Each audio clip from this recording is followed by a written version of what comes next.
Hello, I'm Bruce Matthews, Deputy Registrar at the Real Estate Council of Ontario. I'd like to take a few moments to discuss representation. As you may be aware, there's a distinction in REBA 2002 between a client versus a customer. The key difference is whether there's a representation agreement in place between the individual and the brokerage. A client is someone with whom the brokerage has entered into a representation agreement. A customer, on the other hand, is someone with whom the brokerage has entered into an agreement for services but has not signed a representation agreement.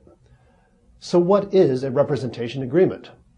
It's an agreement between a brokerage and a person that states that the brokerage will represent the person in respect of a trade in real estate. In representing the person, certain obligations are created, which I will discuss in a moment. While a representation agreement can be written, oral, or implied, the regulations under REBA 2002 require that any oral or implied agreement be reduced to writing. While a listing agreement is typically worded as a representation agreement, it is possible for both sellers and buyers to be either clients or customers. It all depends on the wording of the agreement between the individual and the brokerage. Your obligations to customers are different than your obligations to clients. The Code of Ethics requires you to deal fairly, honestly, and with integrity, and provide conscientious service to clients and customers alike. However, where a client relationship exists, you have fiduciary obligations, and you are required to promote and protect the best interests of your clients. A person may wish to remain a customer in situations where they need you to facilitate a real estate transaction, but he or she does not want any financial or fiduciary advice or protection during the course of the transaction. There are several details which must be included in all agreements with buyers and sellers. The effective dates for the start and end of the agreement, the amount and terms of payment, and a description of the services your brokerage will provide.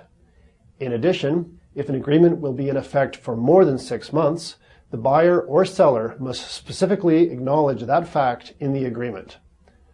Now let's talk about multiple representation. Being in a representation agreement with a client creates the possibility of multiple representation, which can occur if your brokerage is representing both the buyer and the seller or multiple buyers in a single transaction. Your brokerage should have procedures in place to recognize at the earliest opportunity whether you are representing multiple buyer clients. In hot housing markets where bidding wars are common, this is an important consideration because multiple representation imposes various obligations on the brokerage. Your brokerage cannot represent more than one client in the same trade unless all of those clients consent in writing. The written consent is required even if various clients are being represented by different salespersons or brokers within the brokerage. In a multiple representation situation, the brokerage will have a fiduciary relationship with more than one party to a trade. As a result, you must clarify to each party how information will be exchanged in relation to the transaction and how the services your brokerage will provide will be different from a single representation scenario. If your brokerage is representing multiple buyers, the multiple representation situation may not be recognized until after 2 or more buyers have expressed interest in the same property. In this scenario, your brokerage must obtain written consent as soon as it becomes aware that it's operating in a multiple representation situation.